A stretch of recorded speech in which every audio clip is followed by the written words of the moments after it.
Lisa, what a privilege to have you today. This has been a long time in the making, us actually having this interview. You and I went through It is. transformative periods just to be to this place where it just talking to you before we started recording, it feels so divinely timed that you actually were on a very parallel journey with the Magdalene, which we'll get into, but so affirming.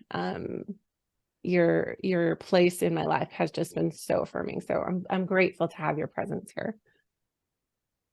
Oh, I am utterly delighted to be here. And I echo your sentiment that time feels right now in a way that it never has before. So I think we can say it was worth waiting for. I think so. Well, let's dive in. I know you're in Dubai, and it's a place on my bucket list, actually, just because from Mission Impossible, looking at it, that's my exposure to it. But You and a lot of you people, yes. you're like, there's a little bit more to us than that.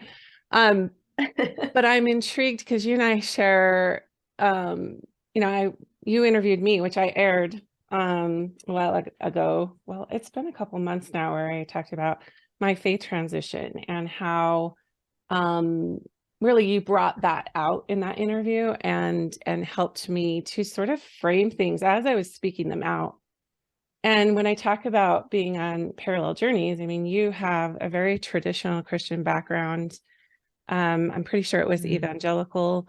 How long Yes. ago did you start to, let's just giving people a little bit of background and timeline as to your own transformation and your own awakening process? Whatever you want to share for that in terms of, the space that you inherited from birth and grew up in and sort of marinated in, and your point of, I guess you could call it awakening or transition, but however you want to frame that for us and share with us, just to give us that context. Yes, yes. I was born into a fundamental Baptist community, which broadly evangelical, but the very conservative end of evangelical. So we are talking everything laid out for you in terms of how everything should be done in life from birth to death, a very literal reading of the Bible, no conversation about the divine feminine or goddess. I mean, I probably couldn't have even uttered the word goddess. Like, I'm not sure I could have gotten it out of my mouth for many years because it was just so taboo.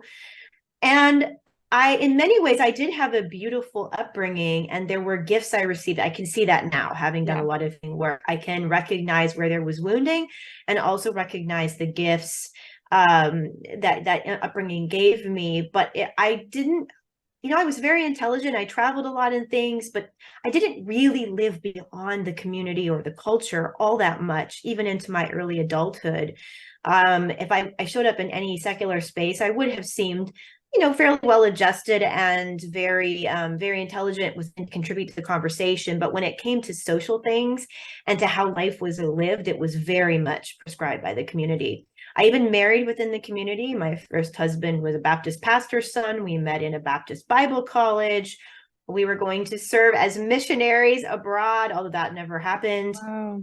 We were married for 7 years, and um, several months into our seventh year of marriage, he announced one day that he was not happy, had never been happy, and wanted a divorce. And this was earth shaking to me at the time. My wiser, older self would have seen the signs, much earlier, but my young, fairly naive and self with such a limited experience didn't, and it was devastating and humiliating and shameful because of the background we came from. Now, we had done a little bit of exploring outside of our denomination. I was 33 at this time, and we had gone around, we had visited different denominations, we had thought about getting outside of our evangelical bubble, but we had never fully made a shift. And I certainly had never had to make a shift like that on my own. But everything was very fast with this divorce. It was like one day he told me this, 2 weeks later, or maybe 3 or 4 weeks later, our house was on the market for sale. I was moving like a month later. The divorce was finalized in under 6. It was Wow. a whirlwind. Like, I woke up in October of that year, at the end of October, and my life, I didn't even know where it went. I lost almost everything financially. I lost 70, 80% of what I owned and ended up giving the rest away later. Like, just what I realize now is that I was being invited into total dissolution in order to transform. But of course, at the time, I didn't understand that, and I fought the process. I'll be honest. Sure. Eventually, I got wise to what was happening. But the space created by that enabled me to start exploring spiritually and to begin to read and study from all kinds of other traditions. I began to have a greater connection to my intuition. I started to receive messages more in the divine feminine kind of prompting, sort of way. And I was listening to those more than I was reading the sacred text I had grown up with, this type of a thing. So I ended up selling what was left of what I owned, as I mentioned, and went on the road and traveled. And no money, no home, no title, no real agenda. I was completely dissolved in this cocoon, being refashioned. And during that time on the road is when I actually met my first Magdalene mentor, who recognized, the signs in my journey that there was probably some kind of connection to Mary Magdalene, which felt familiar because I had grown up in a Christian tradition, but was also terrifying because she was bringing in all this goddess, this person I was working with, bringing in all this goddess language. And I read Dance of the Dissident Daughter by Sue Monk Kidd during this time. That literally was a catalyst for me. Yeah. Her book. Yeah. Right? Yes. Same here. And I read it with the like under the covers with like one eye, like waiting to get struck by lightning, that I was reading this book, right? Like, and it took me years to actually feel safe with it. Yeah, totally. But I am very grateful, fast forward several more years. It's now been 7 years since that journey began, and I've come a long way and happily use the word goddess. And, have both had an opportunity to heal my relationship with my tradition of birth, and also begin to forge a path that I feel like, for me anyway, brings together what I loved and received from that masculine, heavily masculine tradition, with also what has blessed and nourished me so much from the feminine as well. I see them as being unified, and I really love having them both in my world. I don't want to give either one of them up. Yeah. It's like, why can't we, what is the fear really? Like you said, you're like under the covers, and like, what was bred into you that would happen if you explored feminine spirituality? That is a very good question. That's actually a fantastic question, because I don't think anyone ever articulated out loud, do not explore goddess spirituality or feminine spirituality, the eternal feminine, as I often like to say, because you will be struck by lightning. No one ever said that. Yeah. It was more of this idea that there was something so shameful and dirty and unspeakable, often because of the way that certain scribes in history, who were compiling texts that became the Hebrew Bible, wrote about the traditions that had come before, and how those traditions were overturned in the Hebrew temple, for example, in book of Second Kings. Even the way that even the serpent, that story is written in Genesis. I mean, that sets the stage right there. In fact, I know I now move in a lot of Jewish spaces, and there are many rabbis who've observed that the whole Torah, in many ways, the first 5 books of Moses, the first 5 books of what Christians would call the Old Testament, or Jews call the Hebrew Bible, those are essentially a polemic showing the people why they need to give up their old goddess ways and take on this, more masculinized, so all of that teaching, the subtextual message was, this is dangerous, it's vile, it's dirty, it's bad, and it will harm your life, because see, we had to get rid of it. And look at all the women out there that, I mean, this is something that was actually said to me, like, look at all the women out there who are just angry all the time and mad, and they have, they don't have the loving community around them that you do, because they've rejected it, and they're trying to reclaim, these dangerous things. It's going to harm them. It was those types of messages. And it's funny, because in the rest of my life, I was deeply intellectually inquiring and had very thoughtfully formed opinions, and was encouraged to have them. Education was a very high value in the community that I came from. But in that one area, no. That was the no. We actually had some very public, visible excommunications of prominent Mormon women who were speaking out for ERA in the 70s. Oh, wow. And I grew up just thinking, oh my gosh, those angry feminists, they're on the road to, they don't get it. They've been deceived. They're on the road to, and I really didn't understand feminine fierceness, feminine fire that wasn't held up. Yeah. The phrase that kept coming to me is no other gods before me. So it was like worshiping a goddess was idolatry. And that you referenced, the temple, Ashura's temple that was, basically destroyed, I think in 600 BC, around that time. I don't know. Yes. Is it King Josiah or something's time? Which in Mormonese and in my Mormon tradition, that was the time that the Book of Mormon actually started, 600 BC, that they left Jerusalem and purportedly came to the Americas. And I find that so interesting that time in history was, I feel like, a huge split, a huge rift. Huge. Epic. Yes. Yeah. So let's, I want to come back to that. But so like you were just feeling like, okay, so if I go into this territory of the goddess, then I am betraying God, maybe? I mean, I don't want to put words in your mouth, but was it destruction based, or was it more, I'm going to cause God pain and reject God if I embrace this mother? It was both. I think you've articulated it very well. There was that sense of lightning will strike me, metaphorically speaking, right. Something bad will happen, but also there was a relationship there with God as Father and King that had in many ways nourished me.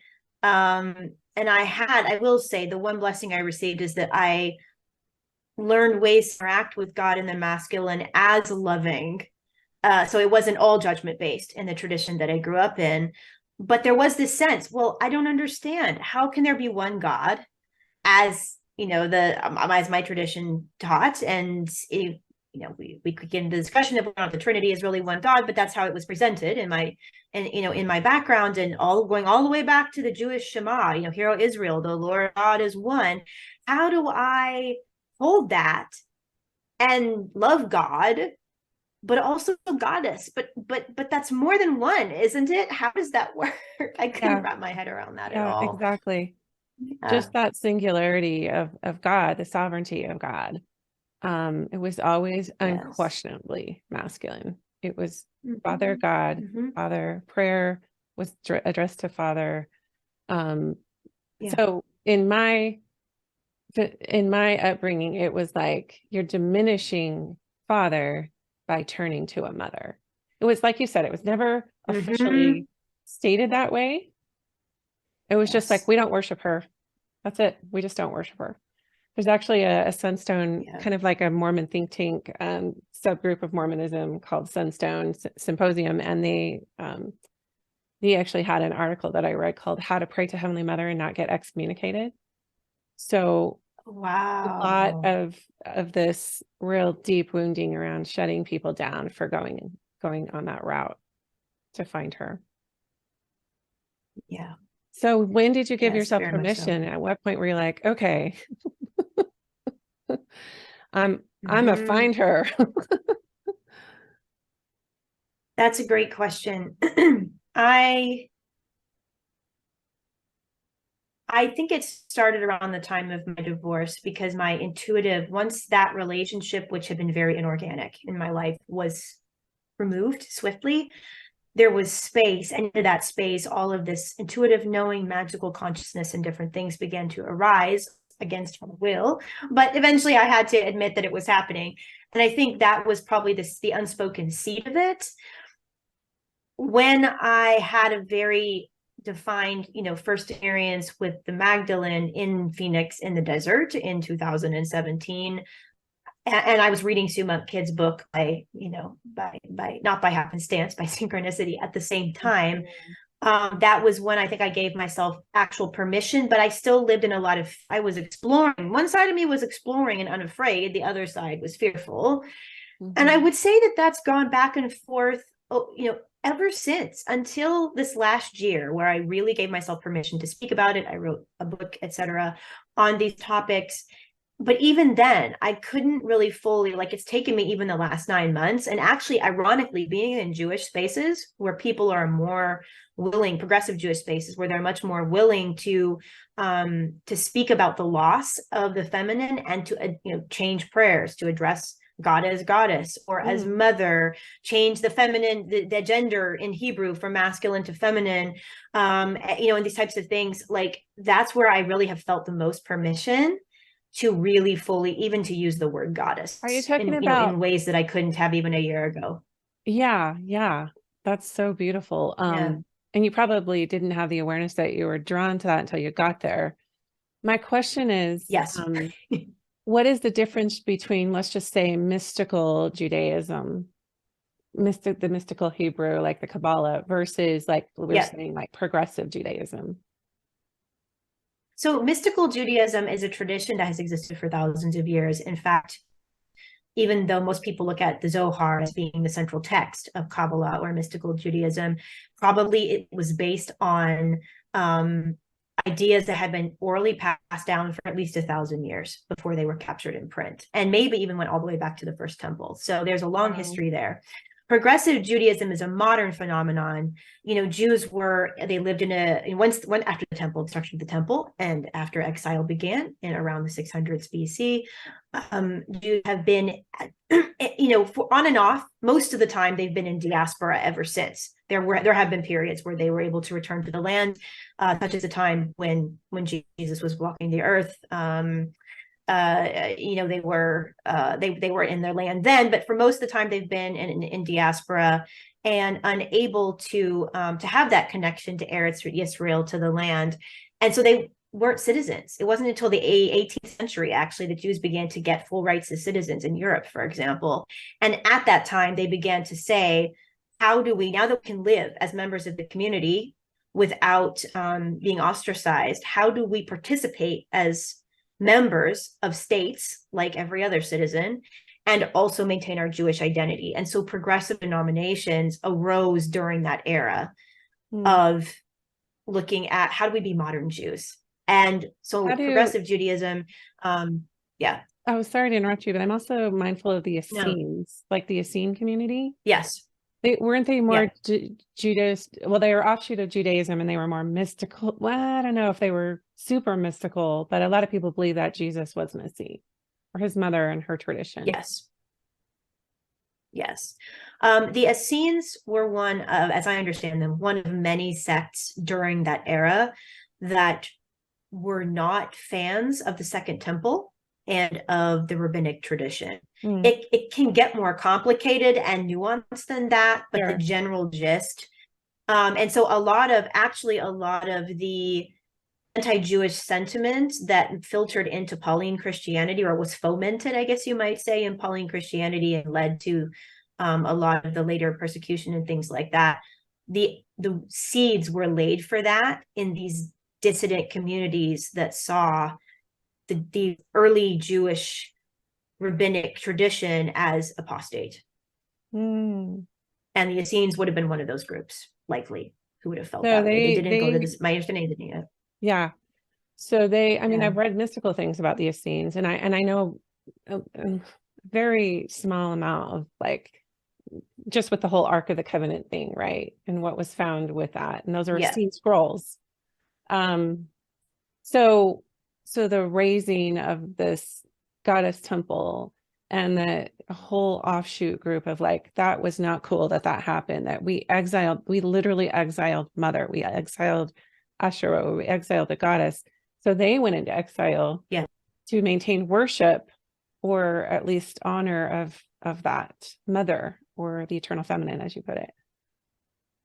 I think that is one way to look at it. I think sometimes in modern context, we like to assign them that task in a very direct way. I don't know that they thought about it exactly like that, but that's the general gist. I know that they probably saw that there was wisdom that had been lost, that they were preserving. The ironic thing is, because all their documents disappeared until the Dead Sea Scrolls were found, as you just mentioned a moment ago, it was actually the rabbinic tradition that preserved the memory of goddess that we have today, even as they attempted for many centuries to overwrite it and subvert it. It's really fascinating, actually. Which That is was a whole mind-bending other for me when I started to split. realize that. Yes, that's so fascinating Yes. to me, because that's a whole other split. And so you just look at all these traditions that formed from this exile, if you will, and trying to preserve. Yes, Um, many. so when you look at by the time Christ and Mary Magdalene, because I know I didn't know that you had a desert experience with the Magdalene in 2017. And my Magdalene, you and I were literally paralleling, because that's when the call of the Magdalene happened for me. I was reading Dance of the Distant Daughter that very year. I went on a Sacred Mary Magdalene pilgrimage and had an absolutely beautiful, what I can only describe as direct experience with Magdalene in 2018, June. So you and I were very much on this parallel path. And I actually know a lot of people, whatever that time period was for on the earth for feminine consciousness, a lot, I mean, because Suma Kid's book came out in like the 90s, didn't it? I mean, I want to say it came out in the Something 90s. like that. Yeah. Yes. But 90s. here, Yeah, like, yeah. you know, almost 20 years later, people are finally like, oh my gosh, you know, it's finding traditional Christian, you know, women in traditional Christian spaces as like, oh my gosh, this is like, she is articulating exactly. So anyway, I just wanted to point that out, that you're having this desert experience. I'm in France, having a direct experience with the Magdalene. Anything you want to share around that? It seems like that 2017 time was a pivotal piece for you to dive really into all this. Like, you're a plethora of like history knowledge around this, but did you feel like that was sort of your opening? Do you feel like that's what she was urging you to really point to, that history, the true history? Yeah, I think there was sort of layers, there's like layers to the onion, right? Things keep peeling away. At first, it was just about me acknowledging that there was a feminine path within the tradition that I came from and the larger stream that it ultimately drew from originally, which of course now I understand, like, oh, this is the Hebraic Semitic tradition. This goes all the way back to Mesopotamia. But the original Magdalene teaching I received was connecting Magdalene with Egyptian spirituality, which is very common in the mystical community Egyptian, is that what you and said? makes sense. Did you Yeah, say Egyptian. So okay, like Isis, yeah. sure. Yes. And goddess Hathor, that whole tradition. And that did not resonate for me. It did Yeah. not resonate at all, which is part of the reason why I fought the whole, like, I'm like, this isn't my thing. But Magdalene was, she was kind of, that consciousness was drawing me out of that experience, and it Well, set me on the path to well, discover my direction. her texts were found in Egypt, correct? The Gospel of Mary Magdalene, the Yes. Gnostic spirituality, that Yes. was all found in Egypt. It was. However, one could make a case that a number of those manuscripts weren't from there originally. Sure. And They were just Magdalene, of carried course, is over somehow. located distinct.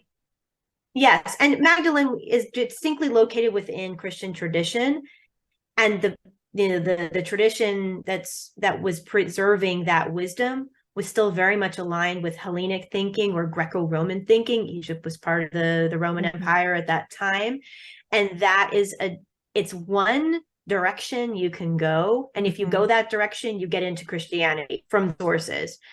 The other direction is to go the Semitic Hebraic route, which ultimately takes you back into Mesopotamia. And that's where I found my home. But I needed that start. It gave me what I needed to acknowledge initially, oh, there is a feminine path within the tradition that I come from. And then the ask over time became very urgently, go back to origins, look beyond me. I'm pointing you somewhere else. You need to Sure. keep moving back in Keep time. looking, keep Where you are lifting the meant to lid. be Yeah. is there. Yes, That's yes, that exactly. is a very Magdalene, like, look at the true history is an underpinning Yeah, I get from a lot of women and men who are yeah, feeling a connection to Magdalene. And I want to say as an archetype, not just an actual historical presence, but it's an archetype as well.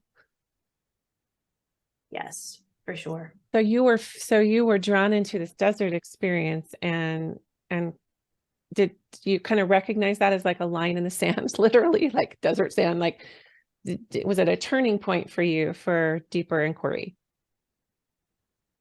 It was. I can't say, as I said, that I participated without resistance and anxiety at all times from that point forward.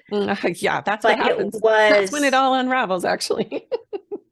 yeah, exactly. That is when, I mean, things had already started to unravel, but that's when it really, really, really, it got weird from that point in my life compared to what I had known before. And I felt a very different consciousness in my space, in my body, around me. I started to have different experiences. And I do look back at that as today, I look back at that as being tremendously pivotal experience in my life that made almost everything else after it possible. Wow. So Yeah. so when you started diving in and you really, I mean, can you paint a little bit of the unravel? I think there's a lot of people that I attract into my space who are in transition, who are in sort of a dark night of the Yes. soul.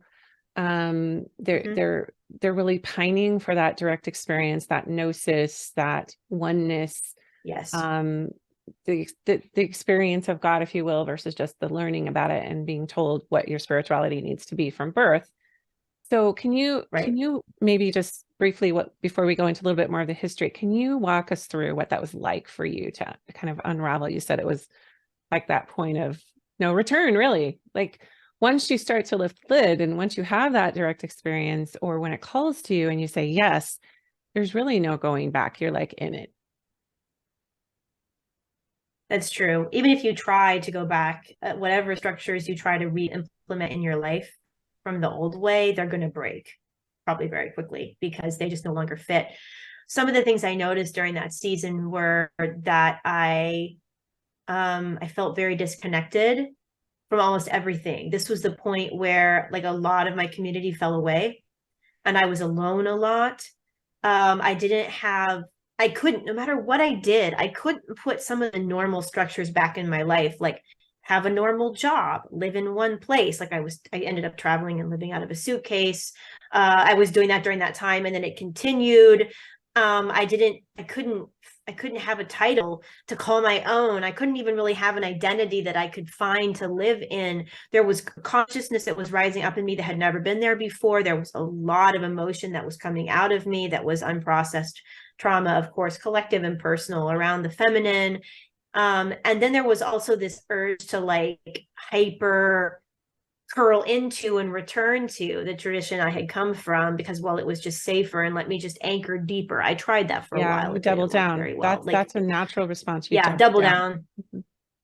Yep, yep, exactly. So, and I think the biggest thing for me was that nothing in my life resembled what anybody would call safe or structured anymore.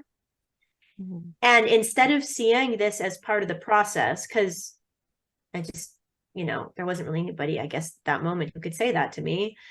I saw it as being a problem. Like, here was the proof, right? All of that subtextual that we were talking about earlier, all those subtextual stories about what happens to women who let the feminine, the eternal feminine, the like big feminine back into their lives or try to go after that, they end up in ruin. And most people would have looked at my life Mhm. and been like, yeah, there's not much going on there right now Yeah, during that see, we told, season. well, So, it's like for people on the outside who love you and care for you and we're part of your community, whether it's family or dear friends or whatever, they literally mhm, look at your unravel like, well, that's what happens. That's what happens when you get yep, deceived by Satan. Everything falls apart. See, we told you. And that even if they're not we saying that, told that you. voice is in Mhm. your head because you were warned about It is in your apostate head, type of things. Yeah. 100%. Yes. Yeah, totally. So what was your anchor? Like what gave you perspective to continue and not, because some people, I will say, Lisa, I have been exposed Mm. recently to the idea that there are many people who start down this path. And when I say you can't turn back, there are people who try and they Mhm. I'm actually aware of some people, and you could call it spiritual awakening. There's so many words for it that I don't even like to put label on it, but they stop dead in the middle of it because they cannot take it mentally. Yeah. And they experience a form of psychosis, you could say, because Mhm. their worldview has just unraveled. And Yeah. all the safe holds, and you said there was no structure, right? So all the strongholds, all the anchors, when those fall away, they begin to experience terror you know, and I don't mean to like make this so Yeah. dismal, because but I have actually experienced that myself, where I thought I was literally going crazy and I had no evidence that I wasn't. So Yeah. that's when my mentors came through. And mind you, I'm doing the podcast this whole time, this whole entire time, Wow. which was an anchor for me. I started the podcast Yeah. the year I turned 50, so in 2019, which is at the apex of sort of my, what you would call, I guess, a faith crisis or a deconstruction process. Yes. So I bring that up only because, like, in asking you, you know, what kept you moving into, were you still getting mentored? Did you have a safe tribe? Did you have a community that was affirming for you? I actually did not have a community. At various points, I would have touches with an affirming community, but I didn't really have that. However, I did when I could. And there was, you know, I was miraculously sustained and taken care of during this time, which has enabled me to like continue to like dance with mystery very effectively now because I trust that provision. But there was provision that was given to me at various points I was able to use for coaching and mentoring. And I do very well in a one-on-one type of context. So I made sure there was always someone in my life that I could connect with. And I was always reading. That was an anchor for me, listening to podcasts, trying new practices. So I stayed in touch with that search for wisdom, really. And of course, I learned very quickly you cannot, in this journey, you cannot rely on knowledge solely, but there was that was safe for me. I could read and connect with that. And there was always, for me, ever since I've been young, this deep, burning, unshakable conviction that I would be given something as a gift to give back to the world at some point. And not to overblow it and make myself some kind of, you know, person that I'm not. I think everyone has access to that for themselves, whatever it is. Some people might be more aware of it at the various points in life than others, but for me, that sense has always been there. And on my darkest days, I would always tell myself, someday you're going to talk about this. You know, you can see the whole thing with voice, which is important to me coming out. Someday you're going to talk about this and it's going to be part of someone else's story to help them, you know, and you have to hang on for that. You cannot let go in the middle because there's going to be something. I didn't know what, but I couldn't let go of that belief. If I had let go of that belief, I think I would have ended up, you know, severely incapacitated.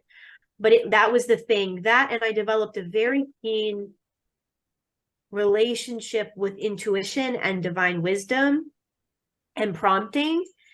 And I kind of learned how to surf the uncertainty, as I like to say, by following those nudges. And for a very long season, I got busy following the nudges.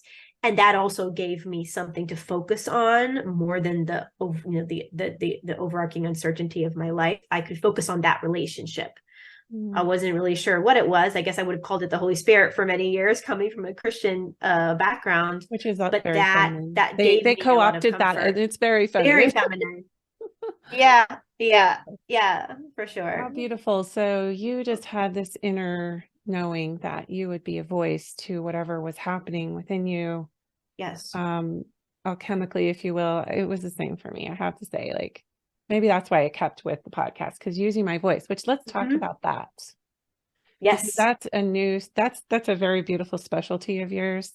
It's something that, I mean, we go through seasons where we have these like series of awakenings, like it never stops. And I was mindful that you were off social media for a while. And I'd already read your book, and I told you I had it printed down and had my mom read it and a few other people. And it's like, oh, this is so cool. Magdalene Origins. I highly recommend people read it. But I don't want to speak to like what was happening for you at that time. I'm going to let you describe that. But I understood that maybe we were experiencing another parallel in our journeys where you were sort of taking a step back to reassess, like, what was this whole Magdalene thing? Where do I go from here? Well, as I mentioned to you, for several years, even leading up to writing the book and that you just referenced, the nudge from the consciousness that is Magdalene, or however we want to explain that relationship, was go back to origins, which kept pushing me back into the tradition of the Hebrew Bible, the Jewish tradition, what came before, the Hebrew or Israelite, however, you can kind of label it different ways. There are different names for it from the different periods, but that whole Semitic tradition. And I ended up working with some Magdalene mentors who had Jewish connection or were connected to the Hebrew tradition. And so they started getting Hebrew and Aramaic languages into my mouth, into my body. Like I was drumming and singing in these languages and discovering stories, reading the Sefer Yetzirah, which is one of the earliest mystical texts that we have about the creation of the world using the mystical alphabet and language. All Where of these is that? things were Is that coming into my Mesopotamian? Is that a life. Mesopotamian text, a Sumerian? It is a Jewish text. However, it was written by a group of Jewishly connected people who were probably not rabbinic and that they were not tied into the mainstream Jewish tradition. And many do believe that they were located somewhere in Mesopotamia at the time of the writing. And there's a lot of, there's so many things about Sefer Yetzirah. Some people believe that Avraham wrote it, as in like the great Avraham, father of the people. But that's more the mythic understanding. It was probably written by a group of mystics, over a period Well, of yeah, time. But yes, it's more representative. Most of those early prophets did not write. They had scribes anyway. So yeah, that's true. Exactly. We were told that they were writing it, like you picture, but okay. So yeah. So you, so yeah, so I was getting pushed toward origins, right? And then I write this book, Magdalene Origins, which you read, and I've so appreciated your feedback and support. And not long after that, about the time you saw me go off of social media, I had a very intuitive sense. This would have been late last summer, August maybe, that Magdalene was not going to be guiding me anymore, which was disorienting in some ways and shocking, because even though I had never felt fully at home in a lot of the mystical communities surrounding Magdalene, it was the closest thing I had to home. And I know that her story and wisdom had guided me this far. Sure. And the answer was very simple, because well, you're supposed to go into the communities and spaces and places that came before. That's where your path actually lies. And so I was here, or her consciousness was here to be a wayfinder, a way shower to something older. Which makes and so it was at that time that I started. Yeah, if I may just insert that, like what influenced her, right? Like exactly her origin. Who is she really? Where did she come from? Yeah, what was it like? What was pointing her towards her tradition? So go ahead. Yeah. Exactly. So that's where I started exploring more. We don't have the Essene tradition, for example. We don't have an unbroken tradition of people today who practice that. People who resurrected it, but and maybe you could argue there's been always a underground tradition of people secretly practicing, but it's very hard to access things like that. But Jewish tradition has been continuously practiced in one form or another for thousands of years. And so I felt myself being called into Jewish spaces, which was very weird for me at first, because again, those are very traditionally religious spaces. I had come out of traditionally religious spaces, and it's like, do I want to go back into traditionally religious spaces? But I knew that to find out more about origins, and not from the perspective of the tradition I was raised in, or even from the Christian perspective with its Greco-Roman kind of Christ layering, I needed to go somewhere where that wasn't part of the conversation.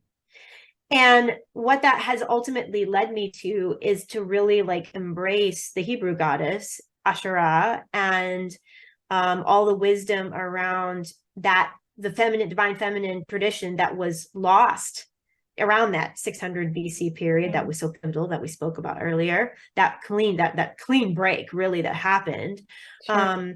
And to go back even further. And now I'm really, really getting excited about and pulling into, as kind of a whole lineage, the Assyrian understanding of the divine feminine, and the understanding from Sumer, because actually a lot of what Shekhinah is in Judaism, or even Chokhmah or wisdom, you can point back to the Assyrian tradition around Ishtar and a lot of the writings around Inanna, who we have gorgeous poetry about. And she has a very, very, very fierce voice. Let me just tell you, Inanna, Venus, that mystical connection between Inanna and Venus and the descent journey. Yeah. That myth of Inanna, I don't know how literal or historic, whatever, but just this Sumerian text, that people have done different derivatives of that translation, and was so meaningful to me. She put her ear to the great below is a phrase that gives me chills every single time, which is what initiated her descent journey and my own. Great below not meaning hell or dark or evil like we were taught. Yeah. But the initiation, there's something in her that literally leaned in deep listening, and that's what the feminine does. So anytime anyone mentions Inanna, I'm like, I was finding music about Inanna. I actually went into like a mini mystery school around this because it was so in line with what I was experiencing in my embodied existence during that unravel. Yes. And it's just amazing to me that we have access to this again now, after it was buried in sand, on tablets that no one could even decipher for a really long time. That we have access to these stories and traditions, and they are direct foremothers of the Hebrew tradition, which has so influenced in various forms, all of the traditions that we grew up in. And what it has ultimately brought me to appreciate and realize is that Goddess in all of her forms is all over the Hebrew Bible. She's everywhere. Let me just tell you, like I was like telling you before we started recording, I have this like mug that says "Ask in faith, nothing wavering." I'm like, oh, I have all these things with scriptures on them because I've gathered my whole life. And when I look through the lens of the eternal feminine, Asherah, as you're saying, the great mother, whatever this beautiful lost wisdom tradition was, the scriptures, she's it's everywhere, but it's been co-opted really by this very linear tradition. So love that you brought up. Co-opted, hidden. And so I think kind of like to put a package on it from the beginning of my story to this point, that the very text that shaped the way that I grew up and my entire view of the world, even though it was used to wound intentionally and unintentionally by people in my life. Yeah. It was also the very thing that I needed to be handed to find her again, ultimately later in life. And that's why I said I've come to like love and value all of Jewish tradition and its insanely detailed commitment to text and language and different things, because it was in the faithful transmission of all of these things, however they were taught over the centuries, that we still hold. In fact, Kabbalah, actually, they say, is probably the closest thing we have left to Assyrian mysticism. And to, the very origins of monotheism are often linked to the Assyrian Empire. And like the Assyrian tree of life is very similar to the Kabbalistic tree of life. And like I realized whenever I enter a Jewish space or work with the Hebrew Bible or work with the Zohar, anything from Kabbalah, I am holding the last living link to these older traditions from Mesopotamia, and they provide a portal. There's much more to discover, but they provide a portal in which to continue going back. Okay, so if we look at Mesopotamia, which I have come to know, that's where we found all the ancient goddess figurines, like text. I mean, before there were people that could actually write with our earliest Sumerian texts, And so it's like there's something happening there. That's like the seedbed of humanity, really, that region of the world. What do you think was there? Like if you could, I mean, after reading all the history and kind of, you were getting your own transmissions intuitively, you were being led. What's there? Like what's the heart of that region, and what is it showing and pointing us to right now? Well, there's a couple different ways to go with that. but what's coming up for me, was coming up for me immediately as you were saying that is, and by the way, now that I live in this region, I mean, I'm not super close to Sumer, but I'm not super far away either. We share a body of Wow, water yeah, you not too are. far You're from a my lot house. closer than most of us. I'm really close. There is some kind of connection to consciousness beyond this planet. I don't know how else to say it. Okay. I mean, there are many traditions that believe there are stargates in this region, right? And I think that just like probably in Egypt, a lot of the incredible advancement for which we have no explanation may involve forms of life and consciousness that we no longer have access to. I think there was something available in this region. And it's interesting because even how we experience life here and the tremendous transformations and things that are happening here that are going to reposition this region to be in global leadership again in the next couple of decades. I mean, it's already getting there, but even more so, I think is almost like they're still able in some way to tap into that, which I find really interesting. I can't even tell you what that all was. I'm not going to pin myself to some kind of alien consciousness or something. I'm not going to land there. But I just want to appreciate the mystery. Yeah, the fact that, those goddess figurines, they were like fertility, creation. Yes. And those early Sumerian creation myths are basically like Adam and Eve. They go before this. There's been a creation myth in every tradition. And I'm saying mythos with the utmost respect because I don't know. It's all a mystery. It could all be symbolic. I really don't know, but it's something so distinctly masculine, feminine, and beautiful. I want you to speak to the snake consciousness because you and I talked about this before, which is very Mesopotamian, very linked to the creation myth, very linked to that region of the world. They found snakes everywhere, or snake, symbolism and art with women in that region as well, archaeologically. Yes. What's that about? The snake? Yes. Well, I think if we had a Jungian specialist here or someone who deals in the deeper meanings of the archetypes, they could probably go off into a lot around the constant shedding and rebirth, the reinvention, a lot of the things around the snake and the connection to the feminine. But for me, it's because I have such an orientation toward the Hebrew Bible, I like to go back to Genesis and take a look at those first couple of chapters. Now, on the one hand, when it comes to voice, which we were speaking about earlier, we get this beautiful understanding of how the voice spoken to home, which is the deep, which is really a womb, to seed the womb. The voice seeded the womb and the world was born, if you want to look at it that way. At the same time, a few turns of story later, we have scribes giving us this narrative of how the evil serpent led the woman astray.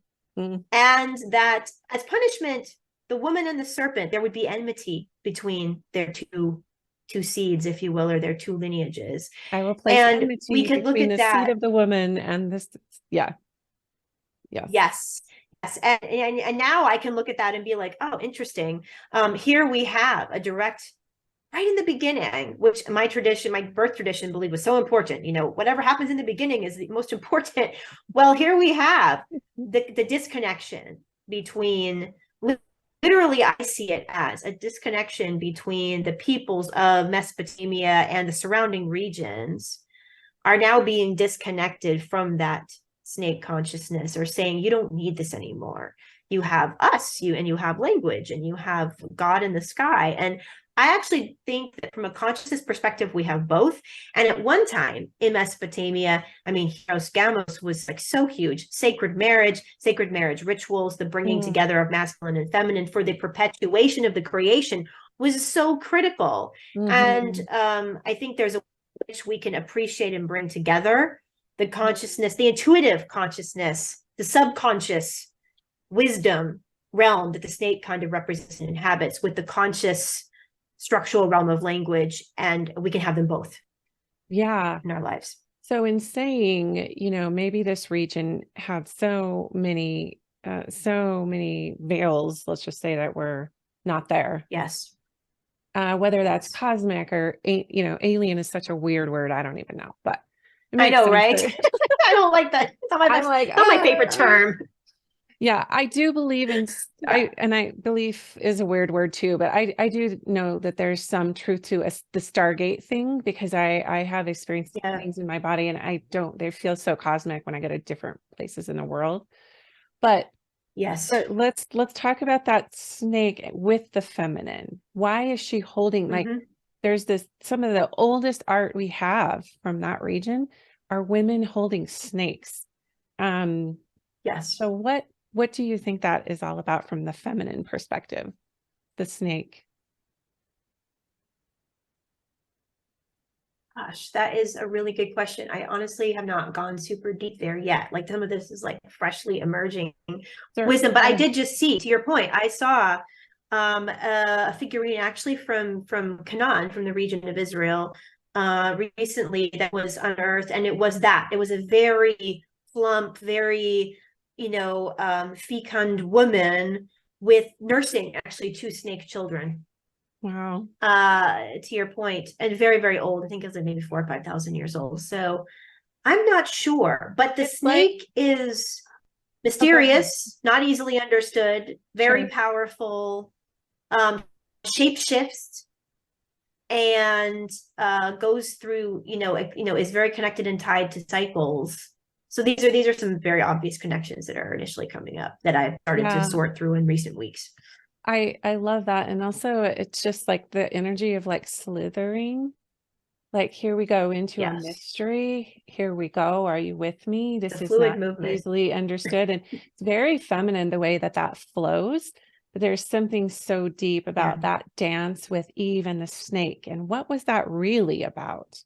You know, what was that actually? Hmm. Was this the serpent so evil? Or did the serpent make more wisdom, make you more, what was that truth telling to a degree, like your eyes will be opened if you take this fruit. Well, the Hmm. snake knew that.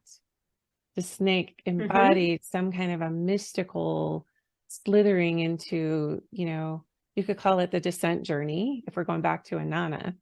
That's what it brings up for Yes. me. um I've always, you know, everyone's scared of snakes for that reason. Hmm. They're Where so does that come from sneaky. and why? Like, yeah. Yes. But I also think our culture has trained us to see them as a representative of that which is to be feared. That, I mean, many snakes literally descend into the earth. They may live down there, they may nest down there. There is mystery around them, and therefore the mystery is to be feared. And that goes back to that whole theme we spoke about earlier with how our traditions raised us to think and feel about that. But the snake, ultimately, when you talk about wisdom, it's funny, wisdom pops up again. I always call her the biblical goddess because she is in the text, and she pops up again as Lady Wisdom later in Proverbs, which was probably originally connected to Asherah, because there's a lot of connections between Asherah, Mm. happiness, and wisdom making your path straight, and so therefore you're happy. But I often wonder if the snake giving the fruit of the tree of the knowledge of good and evil, was Yeah. that the tree of wisdom in the temple? Mm. And as Margaret Barker has, a scholar that we both love, has posited, was it the scribes who captured the story? Was it their way of saying, you ate, metaphorically, of all that intuitive knowledge and mystery wisdom from that tree that we say was, shouldn't have been in that Yeah. holy place? Yeah. And look where it got you. Look what it's Well, gotten yeah. us. And like, you know, watch out for the feminine, because she'll hand you that apple and say, eat. 100%. Yeah. Yes. And that's kind of what happened Yes. with We my ate the husband and apple, I. Sheree. We ate the apple. And then I handed it to my husband and I'm like, hey, have you Yeah. considered this? And when his Oh, eyes were opened to some of these, we'll just call them false traditions of the fathers. Okay. yeah. Which Yeah. is all over the scriptures. That's a bad thing, that the traditions of the father, the scriptures actually call the traditions, like, they couldn't see because of the traditions of their fathers, right? So once his eyes were opened, and I think the feminine in men can drum up that seeking, or our construct, you and I, was the call of the Magdalene, because we were raised Christian. Yeah. and she was hidden. She was a feminine Christed being who was hidden from our text and driven into this exile that happened in 600 BC. Well, it happened again. You know, here comes an embodiment of the eternal feminine standing aside the eternal masculine as Yeshua, and driven into complete exile and misunderstood. And now what brings me into such a place of passion and excitement is that there is something shaken up on this earth right now, that people are coming back to what you're speaking of, the wisdom tradition, the ancient of days, as you and I referenced before when we started recording. And what that is actually, you know, it's of this earth and not of this earth. It's cosmic. It's all these things. It's a Shekinah. She's rising. So when you reference voice, don't you feel like the feminine voice is now wanting to come out, and she's been in exile so long that she's like, here we go. Are you ready to speak truth? Yes. I realized a few months ago, it really became very like clear to me that for me personally, part of the next phase is giving voice to those things, really giving voice in the most public way is possible that I can find to these traditions, because she is the voice. Even in Jewish tradition, she's still called Bakol, the daughter of the voice, or this, like the whisper is like the, you know, the voice is like the full mother, but then the daughter of the voice is the whisper. And, you know, as I mentioned, there's a whole tradition going back into Assyria, Babylonia, and, you know, Sumer, even around this whole idea of the feminine as the voice. And anytime, you know, the feminine awakening may start in silence, it may start in mystery, it may start in the body and the subconscious, but I think it always intends to break forth. And I do see, just like you mentioned earlier, that there can be some situations where people end up in having a mental break of some kind because they can't maybe process everything that has now shifted in their worldview or something like that. I think it can also happen that sometimes we shut down into greater silence because of all of these shifts. And I've noticed over the last few years that, like, what really actually anchors the change in my life and allows me to create new reality with this new knowledge is when I open my mouth. It's the voice, it is the sound, and that heals me. It anchors me, and it alters the reality in which I live. And anything that I want to create in my life, it starts with that voice. I remember the very first Magdalene mentor I worked with telling me, she said, my best advice for you is, she's like, even as you're shifting, share what is coming to you, give it out to the world as it's coming to you, and it will evolve over time.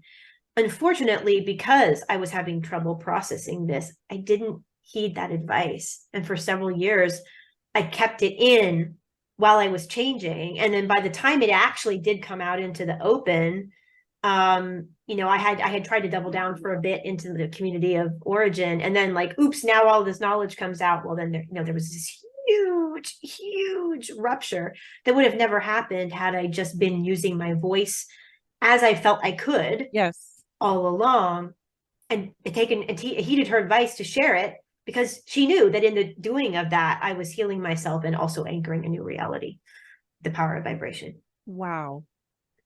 And like you said, you know, referencing Genesis, and you and I have shared this with each other, like before we were, like earlier today, before we started recording, like in the beginning was the Word, and the Word was God. Later it says, you know, the Word was with God, the Word was God. And there's something about that sound, you know, healing that is so primal, just sound. It is right. Very primal. And if you look even like in the inner worlds, right, that sound inside, it's that presence, the I am, whatever it is, that's, you know, speaking life into us, helping us be breathed. It's all so primal. So I know you do drumming, you do chanting, you know, have this beautiful practice that you employ with getting back to those original sounds. What do you notice in your body, and what do you notice like with the people you work with? Because you worked with me on that when you were helping me with my father wound, which I'm not going to give away because it's going in my book, people, but Lisa herself helped me at the age of 53 to look at my father wound. And it was your sound, when we worked together with sound and just getting so primal with that. And then, helping me get angry with it and yelling and you betrayed me, you left me, look what you did, look what you let happen, like all of that. You abandoned me, you rejected me. You're so punitive. Like I got all of that out through sound, through my voice, through yelling in nature, through screaming in a pillow, through my own drum, which I made and strung with my friend Melanie, who is the one who connected us. Shout out to my dear friend Melanie. Hi, Melanie. So anyway, that's just my experience with what you offer in terms of vibrational healing, and the primal nature of how that can just strike literally a chord in us to activate healing. Yes. What have you noticed in your own body with it? Like what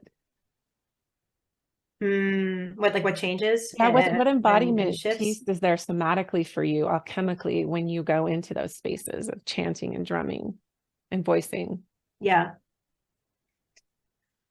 Well, at a most immediate level, when I'm actually doing it, I'm transported out of the space that I live in with whatever is going on in that space into the space that I like to call pure creation. It's like pure potentiality. I'm in another place. Once I get really like warmed up and into it and I'm gone into that other dimension, it's a dimension that doesn't operate on the limitations. It's like the Tehom, it's the deep, right? It's that womb. And I'm sounding into that womb and I feel safe there. And the constraints that I had in my mind when I'm just walking around and I'm maybe really fully participating in my current view of the reality that I'm in, all those are lifted. Those constraints are lifted and creation begins there. Almost everything that I've created, that I have found there is true generativity and life around over the last few years, has begun as a result of chanting and drumming and body practice around vibration. And I can say when I first started with Aramaic and Hebrew chanting and drumming several years ago, the teacher kept challenging us that there's going to be so much shift in your life because of this. And I remember thinking after a couple of weeks, like, well, I'm enjoying it, but I don't know what's shifting. Like I was in such an anxious, like impatient place and almost gave up on it for a while, but I did keep with it. And then it was like in 6 months, I looked back and was shocked at everything that had changed in my life, but it had all happened. It was like growth without striving. As a phrase I heard recently that I absolutely love. Striving like things just fell away and things came. Yeah. Right? Oh yeah. Striving is noble and let me just tell you enriching, they told that us. word striving is all over Mormon literature, my religion of origin. Strive for exaltation. Strive to be like Jesus. Strive. And that actually impedes growth. So the fact that you shared that this is striving without growth and the primal nature of it gave me a little bit of like, ooh, because I'm actually writing about this, like the whole strive for perfection thing, how that was literally touted as Jesus being the model, right, of perfection, that was touted to strive was touted as pretty much the best thing you can do in the world is keep striving to be like Jesus. And when you go into the feminine nature, there's no striving. When you go into feminine spirituality, there's no striving. So love that. So sound for you was striving without, or growth without striving. Is that what you said? Yes, sound is a portal to that. And also it's a portal to wisdom because the sound itself is encoded with wisdom. I personally believe that like sacred languages have been miraculously preserved and used continuously by people for so long because there is some kind of actual power in the language. Hebrew is really what I've delved into over the last 9 months. And I'm shocked I lived 40 years without it. Like I can't imagine ever being without Hebrew again, chant and drum and prayer books and reading. I love going into spaces where Hebrew is read, and I mean, it's read in synagogue every week. And it's one of the things I love about that, mindfully taking on that type of practice again of being Just in a community, that rich is the ability to hear the language. there was a different Yes. tonality. Yeah. And it connects us to these cultures and forms of wisdom that are lost. And I think the language implants something somehow in our bodies through the vibration that we don't even realize we're getting until later, and why are all these Mesopotamian things naturally, have they been coming? Why has it been coming in? Well, I've been chanting Aramaic, which is a language that was used across the Mesopotamian region for a very long time. I've been chanting for a couple of years in Aramaic now. So I've literally been priming my body for this. For the And calling right it time. in, really. Calling it in. Yes, very much so. So I love your whole vibe and essence now. And I shared this with you earlier, is just coming back to the ancient and what's found there, what's so primal for us, what we need at a newborn level, really. What do we actually need? We need mother's milk. We need safety. We need holding. And we also need some kind of structure. We need a house. We need a bed. We need a place to lay. Those provisions you spoke of. I'm a fan of those. Yeah, big fan. And when you look at Abraham Maslow's hierarchy of needs, you look at, from at one point you cross from the physical needs to the spiritual. And they actually added a tier on top of his hierarchy of needs, like instead of like just self-realization or a self-actualization, it became self-transcendent. I think transcendental something, or the transcendent, which is the mystery, which is the not knowing. Getting to that place. And this has probably been the most painful part of my journey, to be honest, to be in the unknown, to not have to know everything because it was all handed to me on a silver platter and held up as the truth. To be in that feminine slithering snake mystery of knowing but not knowing, like having a knowing that I'm on the path that is taking me somewhere really beautiful and cosmic and regenerative and affirming and validating with my deep heart longing of devotion and at one with the beloved. It's always been about the beloved for me. And that's what I appreciated about your book, because you ticked every box in the Kadasha tradition for me. She's drawn to scents and oils. She's drawn to the rose. She's drawn to this and that. And, everything was like, check, check, check, check, check. The beloved, though, the union with the beloved is the deepest longing that I've come down to, like in just to parse it down for me. And, and so having as many pathways as I can in this existence to reach union with the beloved, sound healing being very much one of them, using my voice, having these kinds of conversations is so incredibly healing for me. But that has been the hardest part, is being in the unknown while also realizing, also realizing in my deep embodied wisdom that being in the unknown is the answer, which is so paradoxical. It is the answer, and it is the space with no answers. It's interesting. I'm thinking of a rabbi that I've worked with recently, a shamanic teacher, actually, who comes from a rabbinic, originally he was an Orthodox rabbi. It's a long story, but he left very traditional background, and he's now like a shamanic rabbi. He teaches with Native American wisdom teachers together. It's because he believes the Hebraic and Native American tradition have a lot to share with one another. It's super fascinating. But he actually, the way he shifted was that he was having, as I understand it, the way he's told the story, he was having a crisis of faith, really, about this deeply, extremely conservative and traditional, denomination that he was a part of, that he'd grown up in. And he went to the mountains in Arizona and was in nature. And he thought he would find himself, where he would get all of his answers to his questions, these things about like, what should I do? And should I remain a rabbi and all of this? And he said that he realized when he got there, that when he was in the mystery, in nature, there were no questions.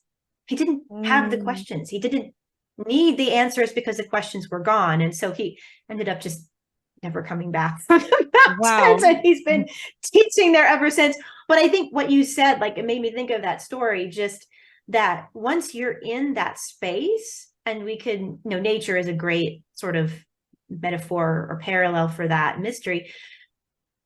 We have the answer because there are no questions. And I've realized that one of the greatest aspects of my journey in recent years, ever since that divorce that catalyzed me into this process of being able to ask these questions 7 years ago, was that I had to learn how to move confidently into the mystery at all times. And it is sound. It is both the divine voice or the inner voice, however you want to look at that, that we have to listen for. And also the activation of our authentic voice that allows us to call our path into being at all times out of the mystery. And when it hit me that the unknown and sound or language or, you know, the vibration have to work together.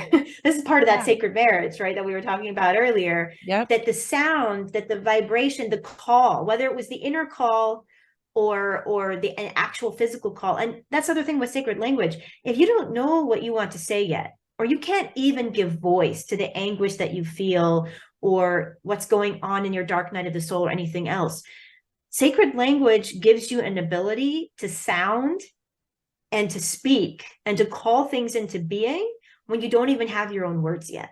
Eventually you'll have them. Maybe you'll write your own songs, you write your own chants, all of these things. Even that right? word, like, but however we're getting that. Yeah, I have a whole meditation thing with just ma, which is a very primal sound. It's very feminine, of course. Ma, very primal. Babies, that's the first sound they make. Like, so as we kind of wrap up, I would love for you to share with our listeners just something practical they can employ with sound. Let's just, because actually, Lisa, I didn't know we were going to be diving so deeply into the mystery of sound, but I had a sense we were. But that's a lot of what I'm writing about, is giving rise to the feminine voice and how healing that is, and how my journey has worked into speak and sound and speaking life, if you will. That's the Christian term, speak life over something. When you were talking about moving confidently into the mystery, it's so beautiful. I had another scripture. You have no idea how many scriptures are in my head, but I had one scripture that's like going boldly before the throne of grace. I think it was either Paul. It was Paul.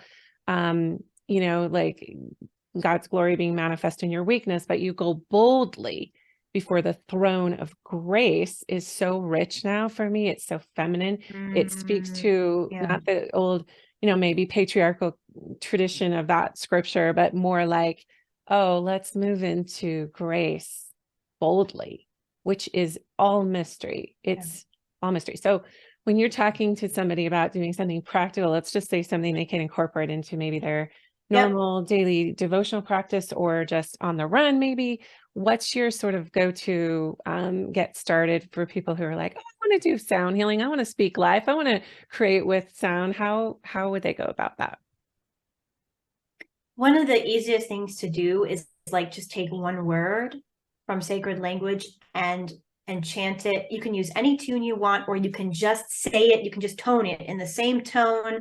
A word I like to use, and it's a word, you know, I use a lot, is shlama, which, you know, you can just tone as shlama, you know, and you can, however long you can hold the breath, see if you can lengthen how long you can hold the breath in those 2 syllables.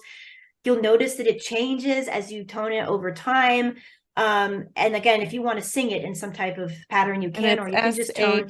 But that word, left brain people, S-H-A-L-A-M-A.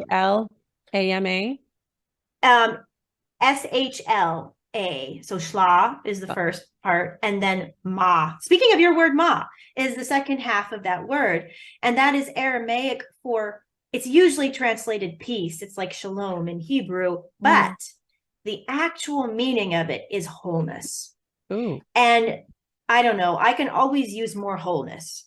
And I have found at times when I am feeling fragmented for whatever reason, or I'm feeling like I've lost a piece of myself, or I let something go that, you know, from myself that maybe I didn't want to, and I would like to call it back.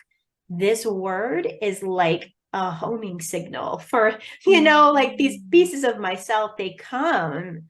And generally I usually say, try to, when you're when you're starting out, tone of word for 4 minutes.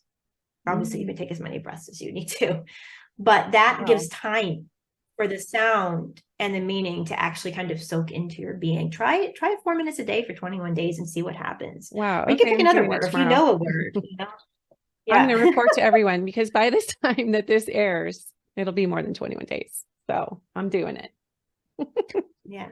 And you were Yeah. the one that introduced that word to me. And it's so interesting because and I shared this with you before, and maybe we can wrap with this, but I think for some of us, there's a fear response, even though it's our deepest craving. Here's the paradox. Our deepest craving is to have that union.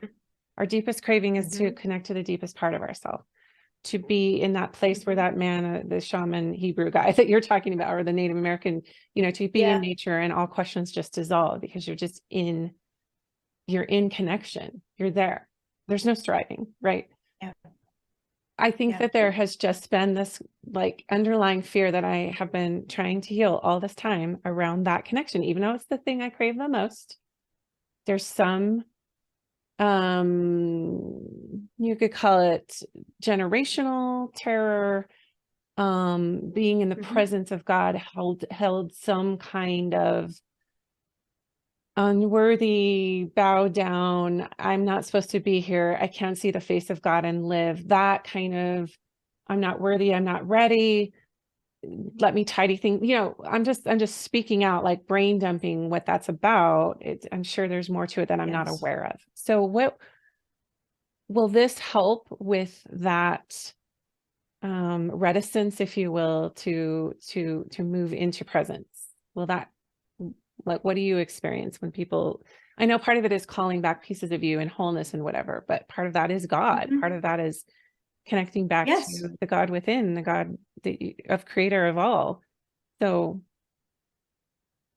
the fear. Yes, I like to think of this as the long corridor into presence. If it's very hard. I mean, I know you're speaking on a larger level of like just that general fear of being in the presence and whatnot, but also practically on a day-to-day basis. It's very hard to go from like this conversation directly into presence. Very difficult. And for me, chant, drum, anything like this, and your voice is always with you. It's in your body. It's not going away. Usually, it's not going away. I mean, it could, but most of the time, it doesn't for most people. And it's there, and it becomes like this corridor. The minute you begin to use your voice in this way, you're opening space. And even if you can't fully bring your body into this, ultimately the vibration and the way that your sympathetic nervous system like calms when you're breathing and chanting and things, it will make that space for you. And it's funny, I walked the path of uncertainty and mystery for several years without these tools. And I did it, but I was constantly a little fractured inside and anxious, doubting myself and whatnot. And I have now walked the path of mystery for several years with these tools. And I don't know how, and I can only attribute it to the sound work, really. But I can now be in that space of mystery, even with how my life is going to unfold next week or next month, with such a sense of softness and trust. And I do believe that this sound work, because you're constantly calling in, you're calling in that presence, and you're calling in a new reality, even into your own body. Every time your cells are regenerating, right? Like, I mean, now you're singing over them, you're chanting, you're toning, it's going to be completely different. You feel a little awkward when you're drumming and you're like, this is so weird. This is so out of the box. This is like, I'm saying weird stuff and I'm drum and stuff's coming, and you've got to get past that barrier. It's an imaginary audience. You're alone when you're doing this. It's just you and this practice. And I put it away. You're the one that introduced me to all this sound healing stuff, really at the primal language level. I mean, I've done sound healing in multiple ways, with drumming and chanting and things, and mantras, really. But yeah, it's the battle between your ears. It's like, oh, this is so weird. This is so weird. And getting past that barrier into well, why am I doing this? And what is my true intention? And I think intention gets overused, but you know what I mean? Like we can get caught up too much in intention and miss what's trying to come through. But if your heart is in the space of wanting to receive and be at one, I think that you can hold that. Is there something that you do to get into the zone of, like, let's say you don't feel like doing it. Let's say you're like, I know this brings me into presence, but maybe I'm in apathy and I don't want to be in presence. And that's maybe the time you need to do it the most. But how do you break through that yourself? It is. I think usually it's starting with something small, like, because I drum, and I know you do as well. A heartbeat drumming pattern, for example, which is like four patterns of 4 counts where you're breathing in, and then 4 patterns of 4 counts where you breathe out. And all you're doing is just counting, basically beating the pattern with the drum. That just feels good after you've done it for a few seconds. And I find that, like, if I can get myself to do that, like on the days when I am feeling, many days I don't have any resistance now because it's normal in my life, but there was a time when I did, and there are still days where I do have, especially if I've been busy or whatever.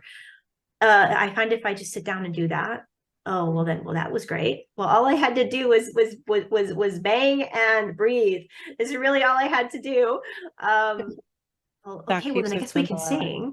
Oh, okay, we can chant some more. Oh, I could sing this. I haven't done that in a while. And it just kind of flows from there. So that kind of breaks up. Okay, cool. Well, yes.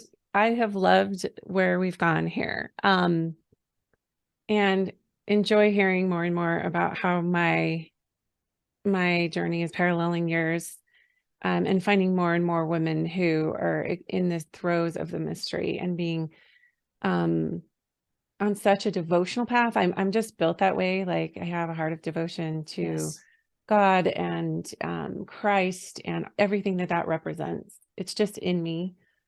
And I'm grateful for the programming I received early in life to reinforce that, but I think I came that way anyway and took everything so seriously because, the sacred longing to have that presence with me is not going away, even though I've changed spaces with the religion piece of it.